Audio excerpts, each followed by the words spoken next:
ایک مرتبہ چند بزرگ حضرت رابعہ بصری کی خدمت میں حاضر ہوئے تو آپ نے ان سے دریافت فرمایا کہ تم کس لیے اللہ کی عبادت کرتے ہو؟ ایک بزرگ نے جواب میں کہا کہ ہم دوزخ کے ان طبقات سے خوفزدہ ہو کر اللہ کی عبادت کرتے ہیں جن پر سے قیامت کے دن گزرنا پڑے گا، اور ہم اس لیے اللہ تعالیٰ کی بندگی کرتے ہیں تاکہ دوزخ سے محفوظ رہ سکیں۔ ایک بزرگ نے کہا ہم اس لیے اللہ تعالیٰ کی عبادت و بندگی کرتے ہیں تاکہ ہمیں جنت عطا ہو۔ یہ سن کر حضرت رابعہ بصری نے فرمایا جو کوئی بندہ دوزخ کے خوف اور جنت کی امید و خواہش کے باعث اللہ تعالیٰ کی عبادت و بندگی کرتا ہے وہ نہایت ہی برا ہے۔ اس پر لوگوں نے آپ سے پوچھا کہ کیا آپ کو اللہ تعالیٰ سے امید اور خوف نہیں ہے؟ آپ نے فرمایا پہلے پڑوسی ہے اور بعد میں اپنا گھر، اس لیے ہماری نگاہوں میں جنت اور دوزخ کا ہونا یا نہ ہونا برابر ہے، اس لیے کہ اللہ تعالیٰ کی عبادت فرض عین ہے، اور اگر وہ جنت اور دوزخ کو پیدا نہ فرماتا تو کیا بندے اس کی بندگی نہ کرتے؟ یہ سن کر تمام بزرگ خاموش ہو گئے۔ حضرت فرید الدین اطار نے ایک ایسا ہی واقعہ ایک اور جگہ بیان کیا ہے۔ وہ لکھتے ہیں کہ ایک چور حضرت رابعہ کے گھر میں داخل ہوا تو وہاں ایک لوٹے کے سوا کچھ بھی نہ پایا۔ وہ مایوس ہو کر واپس جانے لگا تو حضرت رابعہ بصری نے کہا اگر تو واقعی چور ہے تو خالی ہاتھ نہ جانا۔ چور نے کہا یہاں رکھا ہی کیا ہے؟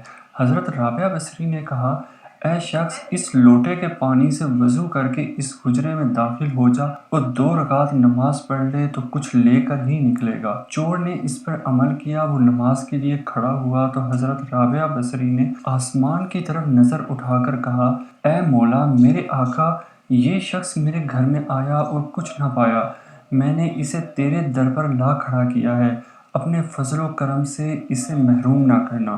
چور نے 2 رکعت نماز ختم کی تو اسے عبادت میں مزہ آنے لگا، وہ رات بھر نماز پڑھتا رہا۔ صبح ہوئی، حضرت رابعہ نے اس کے حجرے کی طرف گئیں تو اسے سجدے میں گرا ہوا پایا۔ حضرت رابعہ اس کے حجرے کی طرف گئیں تو اسے سجدے میں گرا ہوا پایا اور وہ اپنے نفس سے مخاطب تھا جب پروردگار مجھ پر عتاب کرتے ہوئے کہے گا تو مجھ سے نافرمانی کرتا ہوا شرماتا نہیں، مخلوق سے چھپاتا ہے مگر میرے سامنے نافرمان بن کر آتا ہے، تو اے نفس بتا تیرا کیا جواب ہوگا؟ حضرت رابعہ نے تھوڑے سے توقف کے بعد کہا میاں کہو رات کیسی گزری؟ اس نے کہا خیریت سے، میں مولا کے سامنے مجبور و ذلیل بن کے کھڑا ہوا تو اس نے میرا عذر قبول کر لیا اور میری کوتاہیوں کو معاف کر دیا، میرے گناہ بخش دیے اور مجھے میرا مطلوب دے دیا۔ چور نے یہ کہا اور دروازے سے باہر نکل گیا۔ حضرت رابعہ نے دعا کے لیے ہاتھ اٹھا کر کہا میرے مالک، میرے آقا، یہ ایک گھڑی تیرے حضور کھڑا ہوا اور تو نے اسے قبول کر لیا، اور میں نے جب سے تجھے پہچانا ہے تیرے سامنے کھڑی ہوں، کیا تو نے مجھے قبول کر لیا ہے؟ غیب سے صدا آئی اے رابعہ تیری ہی وجہ سے تو ہم نے اسے قبول کیا اور تیری ہی وجہ سے اسے اپنا مقرب بنایا۔